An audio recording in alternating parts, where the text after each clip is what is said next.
Olá,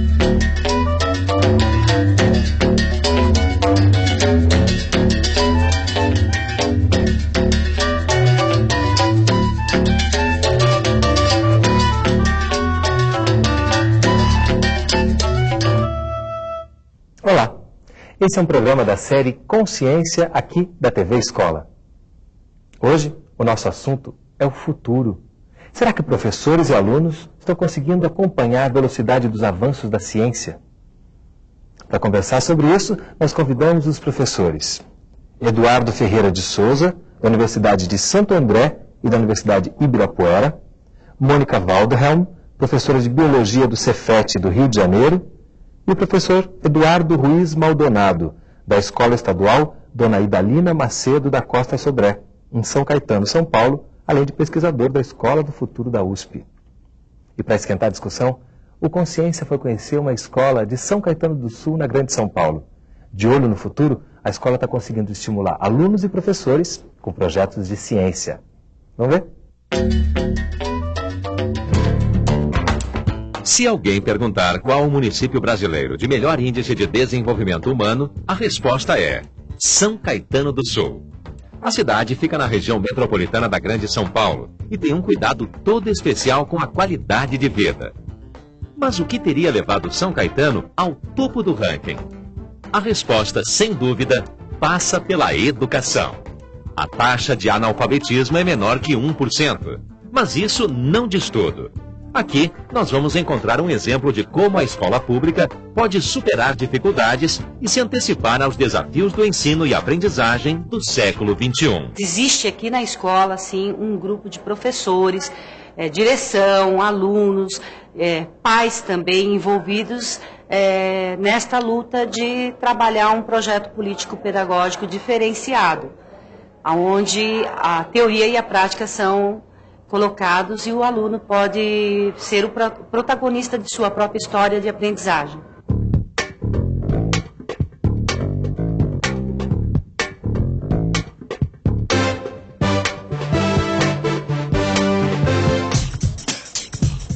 Em plena era da tecnologia e da informação, o exercício da cidadania passa pelo conhecimento dos fenômenos que nos cercam e pela capacidade de interpretá-los através do raciocínio científico.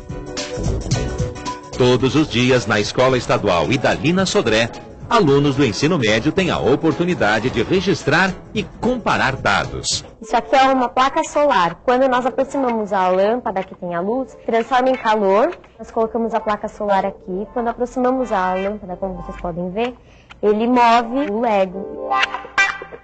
São experimentos que estimulam a curiosidade e que fazem vislumbrar nesta unidade de ensino uma amostra do que será a escola do futuro. Eles querem aprender, senão eles não vinham assim pós-aula, términos de aulas, eles vinham participar, querer aprender mais.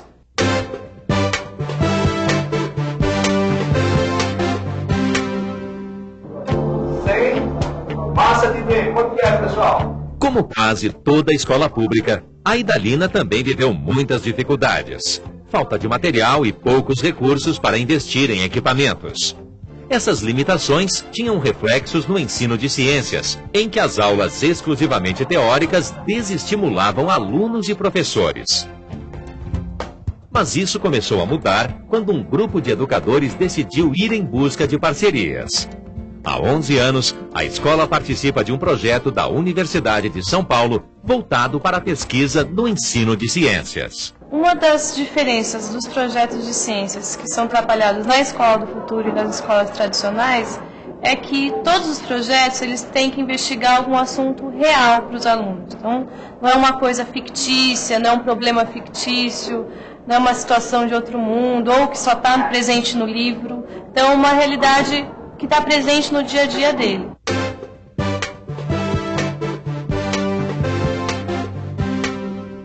O projeto Escola do Futuro tem como principal atividade investigar novas tecnologias de comunicação aplicadas à educação. Nele são colocadas em prática propostas inovadoras, que utilizam recursos da internet e multimídia. Nós gravávamos as informações das pesquisas que vocês coletaram todas aí, e a internet era via carro. Nós acabávamos de gravar, levávamos para a USP e lá eles passavam as informações para as outras escolas do Brasil inteiro.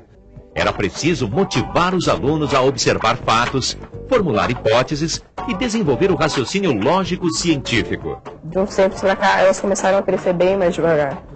E algumas começaram a empretejar e morrer, né? Com esse objetivo, foram selecionadas algumas experiências motivadoras, em que o jovem é incentivado a se aprofundar nos conteúdos das disciplinas a partir de sua curiosidade e observação.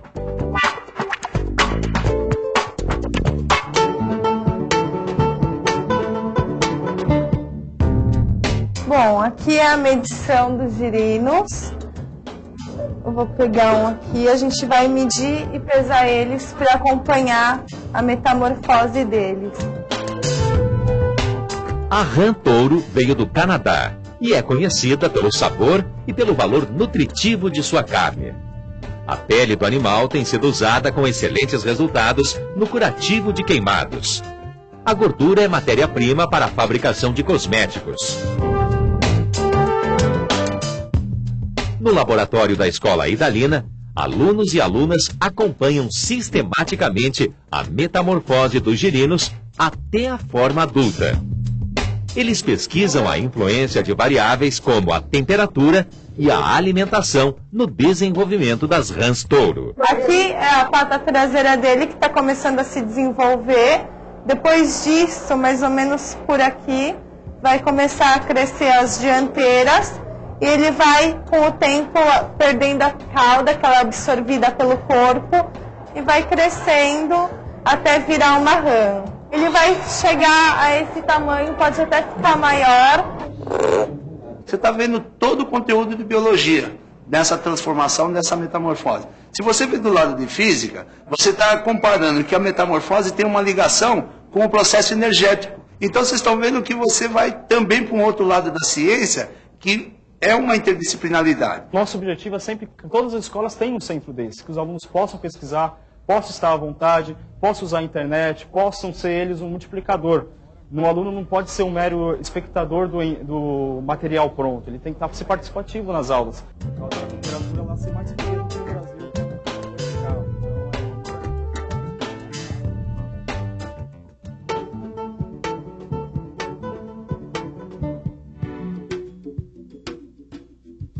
Por que algumas plantas se alimentam de insetos?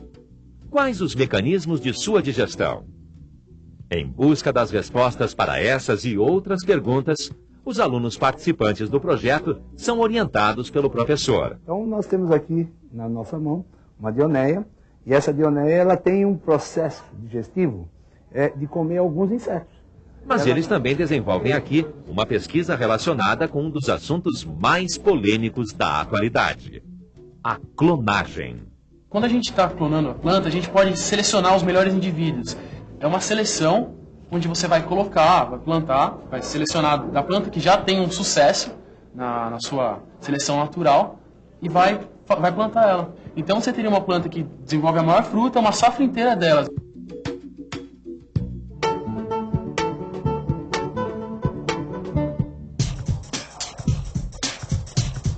No final do turno da manhã, eles fazem a coleta de dados para o estudo da luz solar. Coletor com estufa 37 graus, tempo aberto. O material utilizado é quase todo de sucata reaproveitada. Esse projeto não tem a ver apenas com a transformação de luz e calor em energia elétrica ou mecânica. Ele também faz os alunos estudarem fontes alternativas e preservação ambiental. Isso daqui é um coletor de energia solar, que o nosso objetivo é fazer as medições da caloria do Sol. É constituído por uma base de madeira e um farol de Kombi. O farol de Kombi tem a função de receber as calorias do Sol e enviar para esse tubo de ensaio, que terá 10 milímetros de água, que a gente mede com o termômetro, a gente vê a temperatura. A vantagem de substituir energia solar sobre outras energias vem do meio ambiente, principalmente, assim, que não agride nada do meio ambiente, energia solar. É energia 100% natural. Com aquela experiência da luz solar, nós conseguimos fazer observação de termologia, calorimetria, dilatação térmica, transformação de energia, meio ambiente, enfim, poluição, tudo que afeta hoje o nosso meio. Nós praticamente vemos todo o conteúdo de física do ensino médio.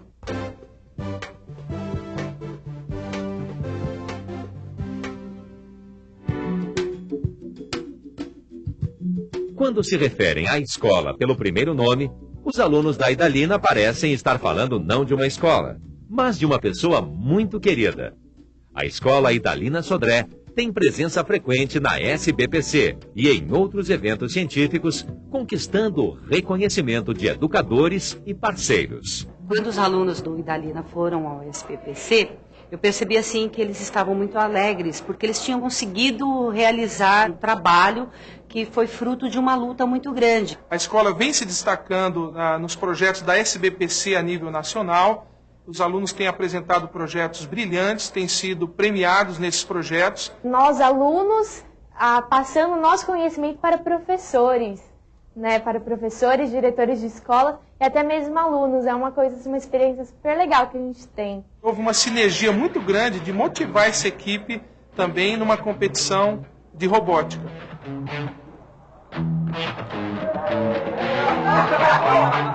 E eu fui à luta. Eu achava que ciência tem que ser dada num laboratório, e se não tiver um laboratório, tem que ser dado na observação, nas pesquisas. Eu acompanhava ele como todo filho acompanha ele no trabalho, né? Eu começava a observar o entusiasmo dos garotos da época, assim, e eles acabavam me entusiasmando. Você não precisa ter um laboratório, você precisa ter busca de informação. Eu achava inacreditável as coisas que ele fazia. Eu quero marcar aqui um exemplo do meu filho. Meu pai é meu herói.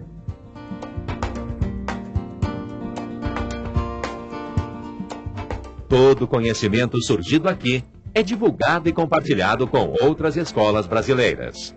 A Idalina se transformou num polo motivador que ultrapassou as fronteiras de São Caetano do Sul. Artes, por exemplo. Por que artes? Os meninos, quando eles vão fazer uma apresentação de uma página, por exemplo, eles têm que usar aquela sua instrução artística.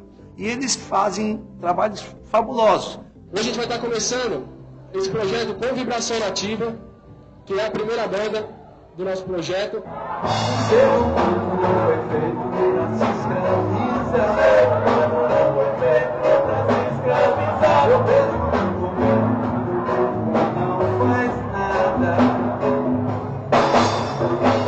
Como vocês podem ver, hoje nós vamos ter uma aula de ciência aqui com materiais simples, materiais fáceis da gente estar trabalhando. Por exemplo, para o professor Eduardo Ruiz, ainda há muito o que fazer no ensino de ciências. Mas, com certeza, a escola do século XXI dependerá cada vez mais da habilidade e do empenho de todos. Eu não gostava de estudar. Então, quando eu conheci esses projetos, através do professor Eduardo, me fez me interessar mais pelas aulas e pela matéria. Ver o aluno falando, eu vou fazer biologia porque eu me interessei pela aula do professor de biologia, é porque esse professor motivou muito.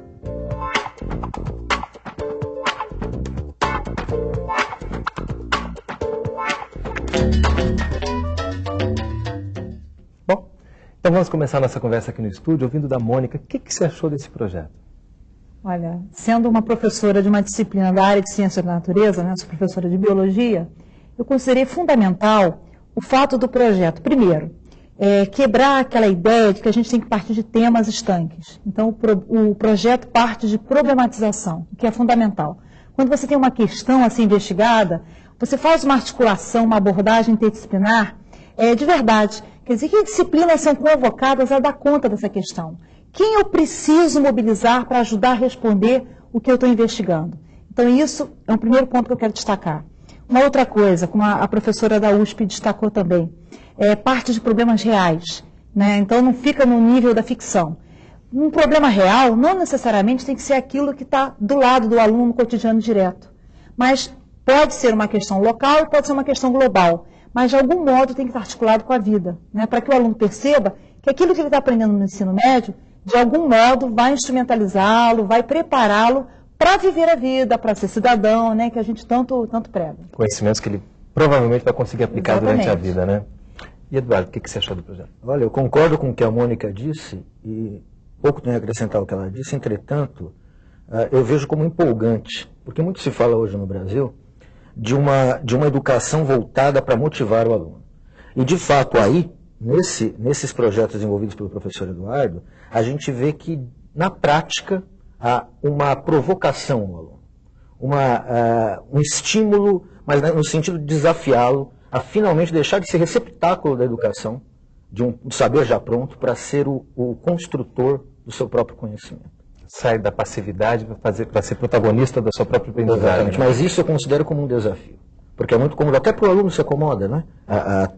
Quadro negro, giz, aquela coisa clássica lá que acrescenta como um receptáculo. Nesses projetos desenvolvidos pelo professor Eduardo, lá no Idalina, que eu tenho acompanhado de perto, a gente verifica que, não só do ponto de vista pedagógico, ou naquele sentido mais restrito da pedagogia, mas ele se forma também, além da questão do conteúdo programático, ele se forma também um cidadão articulado, que consegue falar, que perde o medo, preparado até para o melhor desempenho no nível universitário, por exemplo, e na vida de uma maneira geral. Bom, e aí a gente viu a Materiab falando que São Caetano tem o melhor índice de desenvolvimento humano do país. E que isso se deve em grande parte à educação. A gente tem aí um exemplo prático que a educação realmente é um dos maiores agentes transformadores de uma sociedade? Com certeza. Começou aí com a nossa prefeitura e nossos prefeitos, né, investindo bastante nas escolas públicas de São Caetano do Sul. E ao longo desses 30 anos, o fato foi esse, gerou uma outra realidade a nível educacional. Não é à toa que São Caetano está em primeiro. E aqui a gente tem que analisar, e faço um apelo para todos os governantes desse país, que façam esse tipo de trabalho. Às vezes é melhor investir em educação, investir em coisas que vão gerar no futuro um novo nível de cidadão, do que investir em outras coisas aí que, por ser utopia, né, eles ficam às vezes criando espaços desnecessários dentro das suas comunidades. Então, veja bem, eu espero que isso seja útil no dia de amanhã, que esse filme passe para todas as escolas desse país com o objetivo único de melhoria educacional de norte a sul. Porque a educação, apesar dela não dar o resultado imediatamente, ela constrói uma base para que o futuro seja mais concreto, como a gente está vendo aí, né? Com certeza, você pode ver que leva tempo, né? Leva tempo, e muitas vezes as pessoas não estão tão acostumadas com as coisas mais imediatas, né? Eu acho que essa é uma cultura que a matéria e a experiência de vocês mostra para a gente que tem que ser transformada, né? Okay, no próximo bloco a gente vai conhecer um pouco mais sobre o projeto do futuro. Não sai daí, a gente volta já.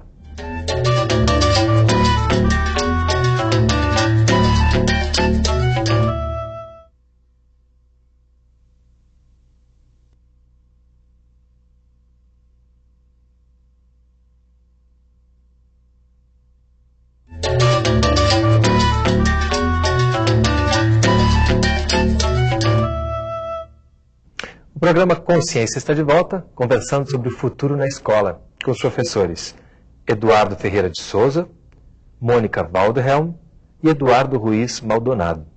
Como a gente tem dois professores Eduardos, eu vou lhe chamar então de Maldonado, para a gente saber a quem a gente está se dirigindo, né? Então, Maldonado, como é que foi essa sua trajetória? Você largou, inclusive, um emprego numa empresa privada para se dedicar exclusivamente à escola pública? Na realidade, eu já dava aula, né?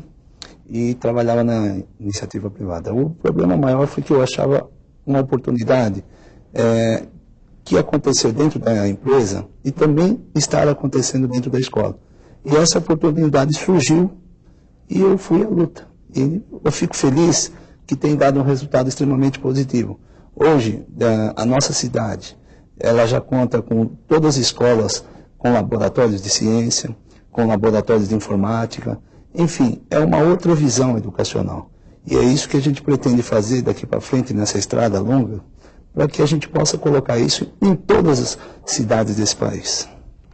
Como é que você vê isso, Mônica? Essa possibilidade de ampliar isso, de que todas as escolas tenham. A gente está falando de São Caetano, que é uma cidade rica, né? Mas isso não precisa ser necessariamente, não precisa ter muito dinheiro para tornar isso realidade, né? Olha, eu acompanhei de perto, tive a oportunidade de conhecer professores aí de 19 estados, professores em cidades que não tinham acesso mesmo a recursos, alguns não tinham um provedor que os pudesse conectar à internet, né? Porque é muito fácil a gente que vem de uma metrópole dizer assim, mas qualquer um. Não, a gente sabe que não é qualquer um.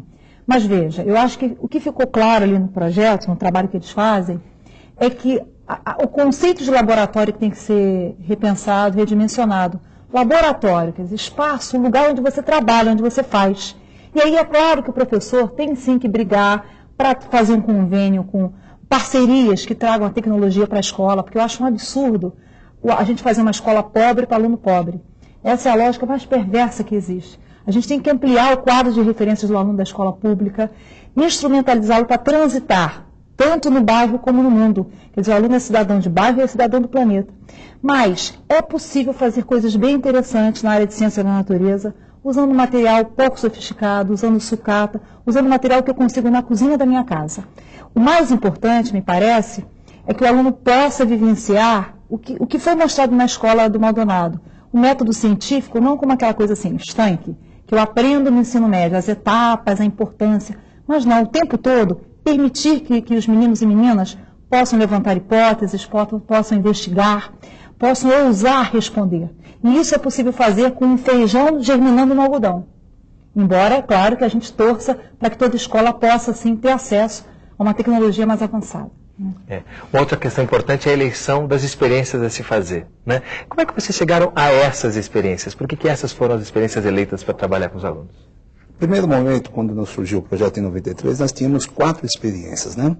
E dentro dessas 4, o ambiente foi se tornando mais saudável. Os alunos foram crescendo com os experimentos e, assim, foram surgindo novas experiências. Essas novas experiências deu origem a projetos, inclusive, da própria escola. Além dos 10 projetos hoje da Universidade de São Paulo, nós temos mais de 10 projetos hoje que foram criados na escola. Para você ter ideia, hoje, quando eu saí de São Caetano, uma aluna me procurou logo após o SBPC pedindo se eu pudesse começar um novo projeto sobre recursos marinhos. Quer dizer, eu fiquei fascinado. Quer dizer, a escola está tão envolvida em projeto que realmente a gente fica feliz, porque os alunos gostam. E os professores estão sofrendo, por um lado, aqueles professores tradicionais, porque os alunos ficam com dificuldade com esses professores. Então, a gente precisa começar a ver, de uma visão aí, como é a educação do futuro, como será o futuro dessa juventude. Eu acredito que nós temos que levar esses alunos muito mais para o laboratório. E falando de futuro, a gente está falando também de novas tecnologias. Elas são uma ferramenta importante nessa transformação que está se querendo na escola? Mas sem dúvida. Agora, é necessário que tenhamos claro o que significa tecnologia.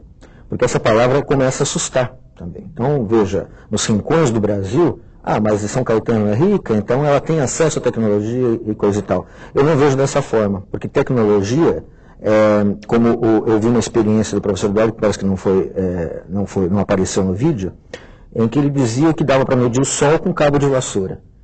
Ou seja, aquele cabo de vassoura é um instrumento tecnológico. Não é? Não é, professor Eduardo? Professor Eduardo Maldonado. Assim sendo, há de se desmistificar isso. Aliás, acho até importante, professor Maldonado, que o senhor diga, porque uma coisa que me chamou muita atenção no vídeo, se você me permite, foram os materiais utilizados. Eu não vejo aquilo com muito custo. Eu não vejo nada lá que requeira uma concentração de recursos, um levantamento assim muito grande de recursos. Eu vi coisas, aliás, feitos, me pareceu, pela criatividade dos próprios alunos em forjarem lá seus instrumentos de trabalho, que também já é um fator a mais positivo dentro desse projeto. Gostaria que você falasse sobre isso, o recurso, principalmente para aqueles professores dos rincões do Brasil que estão interessados depois de verem o vídeo, se há necessidade de uma captação muito grande de recursos, o que é? Quanto dinheiro é necessário para fazer isso? Olha, para você ver que não há essa necessidade, que a gente usa, a maioria dos nossos projetos, materiais sucateados. Quando não, a gente usa as plantas que a gente vê no meio ambiente, qualquer lugar tem e se acha essas plantas, nas localidades possíveis da escola. E o que é mais importante, os projetos vão surgindo de acordo com a necessidade da escola. Nós criamos um projeto, que hoje é um projeto extremamente social, que chama Desafios das Drogas. O que gera esse desafio das drogas? Simplesmente um projeto onde, pelo lado social, tira os alunos das drogas. Ele, diante de um computador, diante dessas pesquisas, ele deixa de usar drogas. Por isso é importante. A custo zero. Simplesmente trabalhando. Então poderia ser multiplicado? Isso deve ser multiplicado. Já tem parcerias? A parceria a gente faz... Não, digo de multiplicar isso com outras unidades escolares.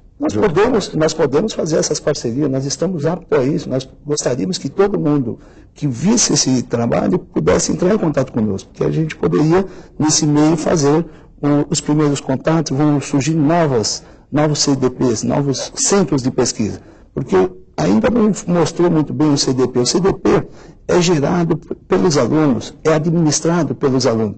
E esse CDP, só para a gente entender a sigla. É um Centro Educacional para Desenvolvimento de Projetos.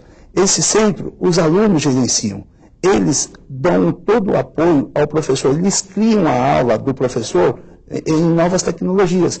Isso ajuda muito o professor. Por quê? Porque o professor, às vezes, hoje, giz de lousa, ele não consegue mostrar... Tem muita intimidade com essas tecnologias. Exatamente. E também não consegue mostrar aquilo que ele gostaria que o aluno dele aprendesse. Ao passo que, quando ele mostra isso para o aluno, ele fala assim, me desenhe uma célula. E esse aluno mostra a célula com toda a sua formação em movimento e o crescimento dessa célula. Isso daí faz com que a aula se torne dinâmica, agradável, o aluno vibra com isso daí. Não esquece jamais. Então, isso que é importante frisar dentro dessa nova tecnologia. Quando nós começamos, não sei se vocês repararam, nós tínhamos um pequeno computador. E a transmissão de dados nós fazíamos via carro. Foi assim que surgiu a internet na nossa escola pública. A escola pública de São Caetano é tão igual a qualquer escola desse país. O que precisa é haver incentivo. Precisa que o professor participe dessa motivação ao aluno. E o aluno, sem dúvida, ele vai ficar fascinado com isso. A gente acabou de ouvir uma história sobre protagonismo juvenil. Você acha que esse é um dos essa é uma coisa pontos-chave? Importante destacar. E há um diferencial na escola do Maldonado que eu acho que seria importante que todas as escolas tivessem. Mas não é bem assim, infelizmente, que acontece. Quando a diretora da escola falou, ela ressaltou a importância dos projetos estarem vinculados ao projeto político-pedagógico da escola. E isso é importantíssimo, porque senão o projeto vira aquele penduricalho, aquele enfeite no currículo. Quando os projetos que são desenvolvidos, interdisciplinares e até às vezes disciplinares, são articulados ao projeto político-pedagógico da escola, você também tem um estímulo ao protagonismo juvenil, que eu acho que é importantíssimo. Você viu a garotada ali trabalhando como coordenadora de projetos, desenvolvendo bandas, se encontrando. Então, essa autonomia intelectual. Veja, em muitos momentos o Maldonado falou, olha, quantos conteúdos a gente está trabalhando? Eu, como professora de biologia, não me incomodo. Eu sei que eu tenho que fazer escolhas. É impossível para mim, mesmo que eu tenha 10 anos letivos no ensino médio, eu não vou dar conta de trabalhar todos os conteúdos, todo o conhecimento que é produzido a todo momento em biologia. Clonagem era um assunto que não se falava quando eu era aluna de ensino médio. Hoje em dia é importante que você saiba do que se trata, até para poder ser cidadão de verdade, emitir opinião. Então, ao optar pela clonagem, para trabalhar a clonagem, eu tenho que deixar de lado algum outro conteúdo. Eu não posso desafiar um tempo físico no currículo, mas os conteúdos são meios para construir no aluno as competências ali, que a garotada mostrou, de raciocínio, de trabalhar os dados, de inferir, de trabalhar em equipe. Como isso é importante, Saber desenvolver um projeto, trabalhar em equipe. Eu acho que falta, às vezes, essa competência a nós, professores. Daí a resistência de muitos colegas. O trabalho em equipe é uma coisa que não é fácil para todo mundo, não.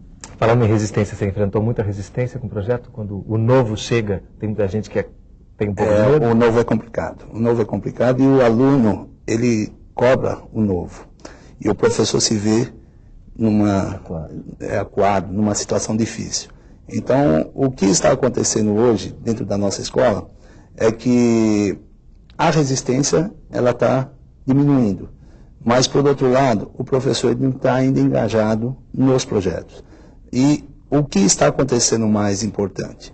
Os ex-alunos da escola frequentam mais ativamente a nossa escola. E eles estão dando a sua contribuição como universitário, como professor já formado, como é o caso do Fábio, que ele se formou em biologia, e hoje ele dá aula gratuitamente para os seus colegas sobre metamorfose, explicando tudo sobre as lãs. Quer dizer, isso é importante, quer dizer, está criando-se uma nova cultura educacional. Além dos alunos que estão lá, está vindo uma outra equipe que eram ex-alunos do projeto e que estão interagindo junto com esses novos alunos. Eles querem isso, eles estão vendo que essa é a educação que pode ser melhorada nesse país. E a gente viu também que muitas vezes, fora do horário de aula, os alunos também estão interessados em continuar aprendendo. Com certeza. Você viu que tudo isso que acontece é fora do expediente. Então, nós temos as aulas de lousa com o professor Eduardo, e depois do expediente nós temos as aulas de laboratório. Aí eles vão lá e ficam lá. E o que é mais gostoso? Se criou uma grande família, e essa família está se multiplicando. No primeiro momento, a gente tinha um grupo pequeno, e agora, a cada dia, nós não temos mais espaço físico na sala do CDP. Quer dizer, o que está acontecendo? Daqui a pouco, todos os alunos da nossa escola vão estar em cada sala, vai virar um grande laboratório. Que maravilha, né? Como é que você vê isso, essa motivação dos alunos, né? Como é que esse processo, né, de interesse que acaba aumentando quando o aluno se vê fazendo parte desse processo? Olha, eu gostaria de enfatizar isso, já falei, e gostaria de enfatizar porque para mim é muito importante. A sociabilização do aluno. É claro, ele vai crescer, ele vai entender de RAM, vai entender de metamorfose, vai entender também mais a fundo, porque será o agente, como eu já disse, do seu próprio saber, até das disciplinas, que não é o momento aqui de discutir, mas humanas, como o movimento do Sem Terra, que eles, me parece que é um projeto nesse sentido. Agora, fora isso, a sociabilização deles é algo espantoso. A gente se encontra aí por congresso, pelo Brasil todo, eu imagino até que, pelo que eu estou, às vezes, falando coisas, você me corrija se eu estiver errado, de que é o coroamento, me parece, não, professor, o coroamento desses meninos é quando eles conseguem se encontrar com a elite intelectual do país, numa reunião anual da SBPC, e estar lá de igual para igual. Fazendo parte ativa. Exatamente. Crianças que, de outra maneira, teriam dificuldade, por conta de sua origem social, até de viajar de avião, ou de ficar hospedado em um hotel, né? E isso é recompensa de um ano de trabalho, esses congressos. A gente os encontra, e eles estão assim, seguros de si.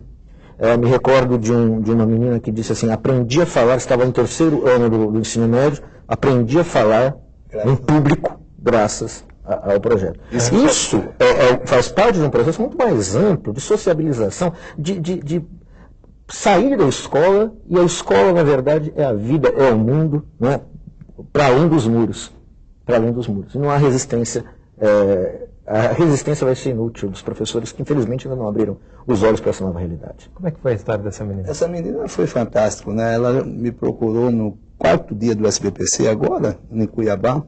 Ela veio, me abraçou chorando, falou, você foi o único que conseguiu me colocar diante de uma câmera de televisão, falando e explicando sobre um projeto. Nem numa sala de aula eu tinha conseguido expor um trabalho, e você conseguiu. Eu devo tudo a você. Porque a escola se incomoda muito com o aluno que não fala, que fala demais, e não se incomoda com o aluno que não fala. Exato. Quer dizer, já é um grande equívoco, né? A gente acha que está quietinho, não perturba, e nós devíamos oportunizar situações em que o aluno pudesse falar, argumentar, né, questionar, debater. Eu acho interessante, Mônica, que isso vai além do discurso. Porque o discurso, dentro da pedagogia moderna, da extrema-direita à extrema-esquerda, passando por todos os escalões, o discurso é magnífico. Agora, ninguém suporta o aluno que ousa questionar e tudo mais. Porque as pessoas falam o que querem, mas o quadro negro, o giz, ainda é a forma mais cômoda de se dar aula. E a gente estava falando de tecnologia aqui. O que é a tecnologia? O videocassete e a televisão também é tecnologia. Claro. É isso que a gente tem que ter. É claro, você tem usos e usos. Né? Geralmente o professor que usa o videocassete, usa a televisão, que também sei que vocês utilizam em seus projetos, é visto como aquele que vai enrolar a aula, não vai dar aula. Não é? Sendo que é um instrumento, sim, que tem que ser valorizado, e que só quem pode fazer isso é o professor através de uma efetiva, como é que eu posso dizer, de um efetivo contato com o aluno, no sentido de transpor os muros da escola e de trazer a realidade para dentro da escola e levar a escola para fora dos muros da escola. Talvez para alguns pais, alguns alunos, a aula seja a aula que o Maldonado dá lá, no quadro de giz, né? E o trabalho que ele desenvolve no espaço dos laboratórios não seja aula, né? Eu sonho com um dia em que a gente vai também pensar mais em situação de aprendizagem do que aula. E perceber que a visita a um rio da região para se fazer uma coleta, uma visita a uma fábrica de cerveja, é aula sim, porque é situação de aprendizagem. E a prova disso? Agora você tocou numa coisa e me veio à mente um dado agora com uma mãe de aluno que veio me questionar na direção e me recriminar, porque eu estava levando os meninos próximo a um rio, onde tem uma favela. E ela falou que eu estava colocando o filho dela em risco, porque nós estávamos fazendo a medição. Isso é lamentável, e isso acontece hoje dentro de uma comunidade. Então, o que eu quero passar aqui é muito claramente isso. Toda experiência se aprende na observação, e essa observação, às vezes, não é dentro de uma sala de aula apenas. Em qualquer lugar, dentro de casa, essa mãe poderia estar ensinando. E se tiver que acontecer alguma coisa, aconteceria em qualquer lugar. Não era a visão que ela estava vendo e a discriminação que ela estava dando. Isso me chocou muito. Foi um dos motivos que às vezes a gente encontra de resistência dentro da nossa sala de aula. O que ela vivenciou como aluna. Pois Nós é. estamos pagando um preço histórico por isso. De não ter dado a importância à educação nem transformado a educação antes, né? E nós, como professores, fomos formados assim.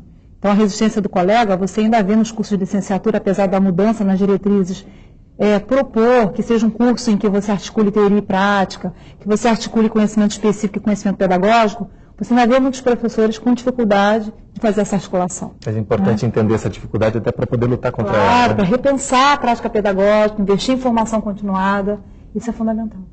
Ok, no próximo bloco a gente vai saber ainda mais sobre o futuro da escola. Não sai daí, a gente volta já.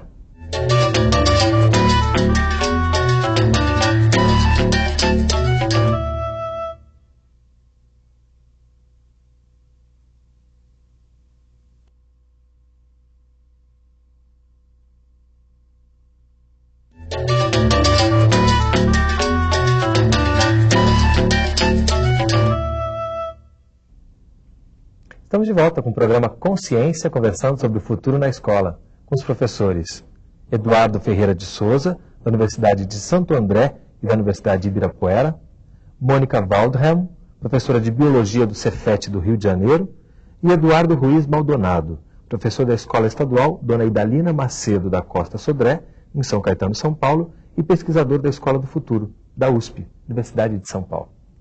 A gente falou aqui bastante no bloco anterior sobre a SBPC. Você pode explicar para a gente um pouquinho melhor como é que funcionam esses encontros? A SBPC significa a Sociedade Brasileira para o Progresso da Ciência. É seguramente a sociedade científica mais importante do Hemisfério Sul. Ela promove anualmente uma reunião, né? Uma reunião que de 10 a 20 mil cientistas, a nata dos cientistas do Brasil se reúnem para trocar experiências em todas as áreas do conhecimento. Estudantes, pesquisadores e professores universitários. Há uns 10 anos, mais ou menos, se não me falha a memória, a SBPC tem 50 e tantos anos. Ela resolveu organizar a SBPC Jovem, né? E foi lá que eu vi a abrangência do trabalho do professor Maldonado. A escola, o CDP, apresenta projetos tanto na SBPC Sênior quanto na SBPC Jovem. E é a grande reunião anual, mas há também reuniões setoriais, por assunto. E como é que você vê, Maldonado, a presença de uma escola pública de ensino médio numa reunião como essa? Bom, os alunos, eles vibram, né? Eles sonham em estar dentro de uma SBPC. Por que isso? Porque lá eles conseguem demonstrar, e aí eu falo daquela menina, aqui nós ensinamos professores. O que é ensinar professor? É uma coisa que dá o direito do cidadão, do aluno, a participar dentro de uma sala de aula. Hoje nós vemos que o aluno dentro da sala fica pouco tempo no falar. E dentro do SBPC eles ensinam professores. Quer dizer, essa é a maior experiência que esse aluno possa ter na vida dele, no dia a dia. E eu quero frisar bem, quando nós levamos esses alunos em todos os estados desse país, esses alunos, eles ficam encantados. Primeiro que eles aprendem ao vivo, a conhecer os lugares, os ambientes. Segundo que eles estão dentro de uma universidade, tendo esse contato com universitários, cientistas e professores. O que isso engrandece muito essas crianças. O que é mais importante disso é a riqueza de informação que eles trazem depois. Porque lá se aprende, lá se faz curso, lá se dá curso e com isso eles crescem dentro do seu índio. É raro um cidadão que viajou conosco nesses 8 anos não estar felicíssimo, não estar bem dentro do seu curso que ele fez e já ganhando muito dinheiro. Por quê? Porque ele teve a iniciativa de ir à luta. Nós temos exemplos em São Caetano de um jovem que hoje ele é simplesmente o diretor do SESC. E um projeto que ele fez, toda a monografia dele em cima do CDP. Isso para nós é muito grande. E por que ele fez isso? Porque ele aprendeu a gostar de uma SBPC. Maravilha, né? Mais uma prova prática, né, do resultado no futuro. Como é que você vê essa participação dessa escola pública? Olha, o que eu acho super interessante, fundamental, é que eles não fazem um trabalho para uma feira. O que você vê, né, os alunos apresentando, divulgando nesses espaços, tanto neste como em outros, é que eles desenvolvem projetos ao longo do ano, quer dizer, inserido no seu currículo, fazendo parte da prática pedagógica e divulgam o que aprenderam, divulgam os resultados que encontraram, porque é diferente daquela ideia tradicional de vou fazer um trabalho para uma feira de ciências, né? Aquela feira linda, com maquetes, sempre tem maquete de vulcão, né? Porque aluno adora vulcão, então tem que ter maquete de vulcão, de dinossauros, os pais vão e tiram fotos, mas e o projeto que está por trás disso? Quer dizer, o que foi investigado?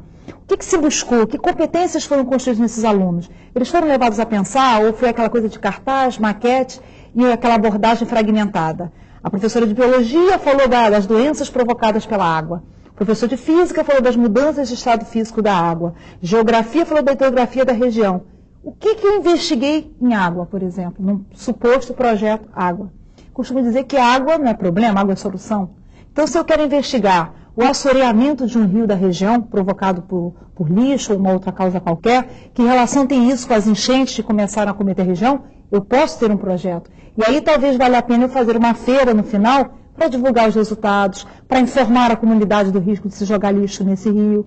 Então, espaços como esses de divulgação, que o aluno perceba que ciência não está só na sala de aula, nem está só na academia, na universidade. Que ele aprenda as aulas de física com o Maldonado e em casa ele consiga dizer para a mãe, mãe, quando a água começar a ferver, pode abaixar o fogo. Porque ele aprendeu, né, que quando começa a mudança de estado físico, a temperatura vai permanecer constante. Então, por que ele não sabe que pode abaixar o fogo? Pegando esse gancho seu aí, você vai ver que é importante o trabalho do laboratório. Um dos trabalhos nossos, que é o mais antigo, é o projeto Ecologia das Águas. Esse trabalho de Ecologia das Águas, além de dar para nós já um prêmio internacional, que nós participamos em Washington, junto com Enlaces Mundiais e junto com a STL, Arte, Ciência e Tecnologia, nós também incentivamos o monitoramento de 2 rios da cidade. E hoje, que eu digo, São Caetano seja a primeira cidade, talvez, do Brasil, a ter reuso da água. Por quê? Porque o prefeito via aquele trabalho com grande importância e investiu. Hoje, todo o esgoto de São Caetano é reutilizado. Isso é fantástico. Quer dizer, o nosso trabalho foi a formiguinha que hoje o prefeito investiu e continua investindo. Quer dizer, coisas que já estão dando um sucesso em função da pesquisa. E dentro dessas parcerias, a gente pode destacar a parceria com a USP, né, que está fazendo esse projeto junto. Como é que você vê o retorno para a universidade de um projeto como esse? O retorno é muito simples. Os jovens, quando eles demonstram esse trabalho no dia a dia da escola, são analisados, todos eles fazem com que a Escola do Futuro faça uns dados relativos a esses projetos que são passados. E isso, para nós, da universidade, é muito importante. Por quê? Nós sabemos para onde caminhar com a educação. Como ela disse, não fica só estanque. Hoje nós temos uma visão muito mais abrangente da ciência, porque nós sabemos que o aluno ele não é um mero espectador, ele é também um pesquisador. E isso para nós na universidade, pesquisa, né? Isso para nós na universidade é fantástico, porque hoje o que mais encontramos dificuldade dentro da universidade é fazer com que esse aluno tenha essa visão, porque a formação do conteudismo ela vem ao longo desses anos colocando um cidadão muito simples dentro da universidade. E nós queremos um cidadão que tenha uma visão mais globalizada. Isso é importante também quando a gente pensa que dentro da universidade está se formando um profissional do ensino do futuro, né? Exatamente.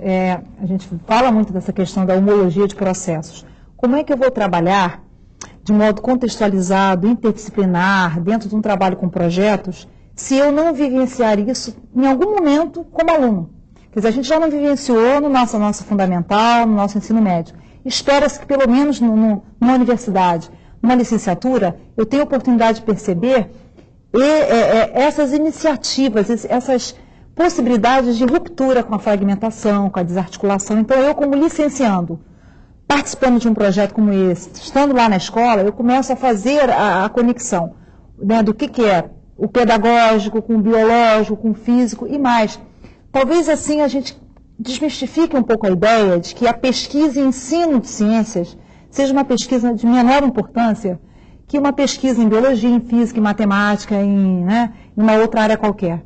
Quer dizer, se eu quero que a ciência saia lá da redoma da academia, que ela chegue ao cidadão comum, que eu quero que o meu aluno haja como um agente, né, de informação, de divulgação para a sua família, para a sua comunidade, eu tenho que, de algum modo, trazer o saber que é construído na universidade para a escola, e a escola, a prática dessa ciência, vai mostrar questões que podem demandar, que podem ser objeto de pesquisa na universidade.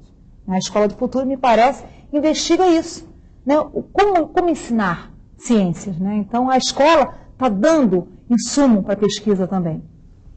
Como é que a gente viu no bloco anterior que vocês fizeram pesquisa como clonagem, né? Clonagem é tido como uma coisa muito distante das possibilidades de uma escola pública de ensino médio. Vocês provam que isso não é verdade, né? Não, não é. Você viu aí no vídeo, a gente faz trabalho de clonagem com plantas como o dália, que é uma planta, uma flor, né?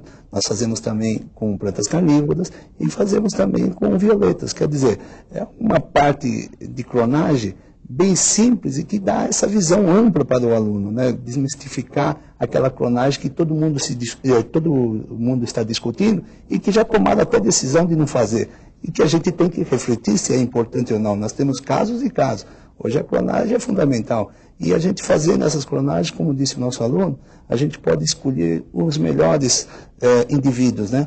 E aqueles melhores indivíduos que eu digo nas plantas, por exemplo, que podem produzir mais, que pode dar crescimento a um país. E às vezes nós temos que pensar nesse lado da clonagem. Você como professor de comunicação, como é que a comunicação pode potencializar projetos como esse?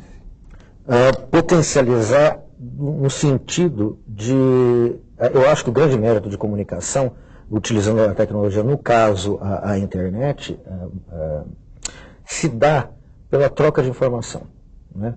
Então veja, a comunicação que foi feita logo no início, quando o professor, pelo que eu vi no vídeo, levava o disquete via automóvel, possibilitou, esse sacrifício, digamos assim, possibilitou que fosse uma das primeiras, talvez a primeira escola do Brasil, me corrija se eu estiver errado, a ter a internet dentro do laboratório. Foi o primeiro a utilizar a internet. Eu me recordo que já naquela ocasião, eu via pessoas empolgadas pela primeira vez tendo acesso à internet. E isso as fez se desenvolver. Eu não estou aqui deificando a internet como meio supremo de comunicação. Agora, o que não se pode também é ter aquela visão de a internet ela torna as pessoas obtusas. A internet aliena, não da maneira com que está sendo utilizada na aliena. Muito pelo contrário, amplia e exercita a possibilidade de interação, de integração e da aldeia global, não a aldeia global excludente, como a globalização econômica faz por aí, na questão do neoliberalismo, mas a integração humana de crianças pobres, de crianças que não têm acesso a absolutamente nada, muito pouco, e de repente, pelo trabalho abnegado de certos professores, elas se veem falando, por exemplo, trocando experiências com pessoas em Washington, em Singapura, não é? Em Taiwan. Isso, para mim, é um milagre que aconteça na periferia do grande centro de São Paulo. Maldonado, em relação aos conteúdos, né? Você fala com bastante orgulho no vídeo que os conteúdos estão todos lá. Em relação ao vestibular, os alunos ficam preocupados com isso? Eles estão sendo bem formados para o vestibular? Como é que você vê? Hoje, se você pegar um teste de vestibular da nossa capital, você vai ver que muitos desses projetos são trabalhos de pesquisa e estão contidos dentro desse vestibular. Quer dizer, viraram questões. Então, isso é importante, por quê? Porque o aluno hoje deixou de fazer aquele vestibular do xizinho e passou a contextualizar, começou a ler trabalhos científicos, e dentro do trabalho científico está entrando as questões de física, de biologia, de química e assim por diante. Isso gera o pensar do aluno. E esse pensar do aluno hoje é muito importante para nós. Por quê? Porque nós vamos criar um cidadão diferenciado. E entre esses cidadãos diferenciados tem um lá que lhe chama de herói, né? Como é que é isso para você ver seu filho, que, pelo que a gente sabe, saiu de uma escola privada para ir para o Idalina? Como é que você vê esse orgulho todo que ele mostrou ali no vídeo? É difícil até de falar, né? E foi muito bom, porque realmente é o que o pai mais espera de um filho. E quando eu tirei ele de uma escola privada, eu sabia que ele iria ter muito sucesso. Ele é meu parceiro, meu filho herói, e também o meu exemplo para continuar nessa jornada aí. Maravilha, chega a ser emocionante para a gente também, né? Como é que você vê essa questão toda de vestibular, de mudança de enfoque de ensino no ensino médio? Você acha que também vai ter que, em determinado momento, transformar mais adiante? Olha, eu adoro quando me fazem essa pergunta, porque eu acho que isso é o que está formigando na cabecinha de um monte de colegas de ensino médio do Brasil todo, quando estão aqui assistindo a gente. Ah, olha lá que lindo! Um monte de projetos, eu quero ver se aquele aluno vai passar para a USP. Escola do Futuro, eu quero ver se aquele aluno vai passar no vestibular. Veja bem, o Enem foi o primeiro exame a propor uma ruptura nessa visão, né, de que o ensino médio tinha que se preocupar só com o conteúdo. Veja, eu não estou propondo que a escola esqueça que ela é o lugar da sociedade onde se espera que o aluno avance do senso comum ao conhecimento científico. Né? A gente sabe que na escola, embora ela tenha assumido um monte de papéis, é o lugar onde se espera que isso aconteça. Porém, quando o Enem propõe uma prova pautada na avaliação de competências e habilidades, né, colocando questões em que você tem que mobilizar conhecimento de geografia, com história, com inglês, com física, em que a capacidade de representação, de investigação, de compreensão é que está sendo avaliada, e é isso que se leva para a vida, isso, de certa forma, se disseminou. O vestibular, tanto de São Paulo, como no Rio de Janeiro, como em outras cidades, me parece que estão acompanhando essa tendência. Por quê? Porque a gente já não é difícil você perceber, é fácil perceber isso, que é impossível eu trabalhar todos os conteúdos ou eu simplesmente acrescentar itens no programa. Vai ser aquele famoso eu faço de conta que ensino e você faz de conta que aprende. Então eu digo, se eu optei por trabalhar transgênico, porque eu quero que meu aluno no supermercado seja capaz de decidir, eu quero ou não consumir um alimento, um organismo geneticamente modificado, porque eu sei o que é, então eu decido baseado nisso, eu tenho que talvez tirar o quinidoblasto do currículo de biologia. Ai, quinidoblasto é. Todo mundo sabe o que acontece se eu entrar, até quem é paulista sabe o que acontece. Se eu entrar no mar com água viva, o que acontece? Queima. Queima, tá vendo? Queima por conta dos quinidoblastos. Se você estiver muito interessado em se aprofundar nisso, com a autonomia intelectual que o ensino médio vai construir em você, você é capaz de ir na internet, ir num livro, ir num folheto, ir em qualquer outro lugar e se aprofundar em águas vivas. Mas eu, Mônica, como professora de biologia, considero mais importante trabalhar a questão dos transgênicos. Então, essa tendência no vestibular eu acho que também está acontecendo. Um aluno autônomo, um currículo que promova a autonomia intelectual, de modo algum, é um currículo menor que um currículo conteudista. Pelo contrário, é um currículo difícil que nos desafia como professor. E que dá acesso a todos os outros conteúdos à medida que a curiosidade aconteça. E conforme o conhecimento está sendo construído. Amanhã um dogma da ciência pode cair por terra. E se eu sou capaz de ir na internet, de ler, de procurar, eu posso acessar. Se alguém que está nos assistindo quiser replicar ou tomar como modelo essa experiência, onde é que ele pode procurar informação? Bom, a princípio, entrando em contato com o CEDP, que é um Centro Educacional de Desenvolvimento de Projetos, em São Caetano do Sul, na Escola Idalina. E também na USP. Nós temos a Escola do Futuro da USP, que é o órgão principal que nos dá essa parceria. Já que a gente está falando de novas tecnologias de internet, qual é o endereço eletrônico? mdavani, mdavani, @cebinet.com.br. Para a gente terminar, você fala em um determinado momento no vídeo que ainda há muito o que fazer. O que ainda falta para fazer? Que os governantes acreditem que o momento certo para se desenvolver um país é a educação. E que esses governantes comecem a sentir a necessidade dessa educação. Todos serão, amanhã, o melhor índice de desenvolvimento econômico. Okay. Parabéns, professor Maldonado, por esse projeto e muito obrigado pela presença aqui conosco. Professor Eduardo, muito obrigado. Professora Mônica, muito obrigado. E esse foi mais um programa da série Consciência aqui da TV Escola. Obrigado pela sua audiência. Até a próxima.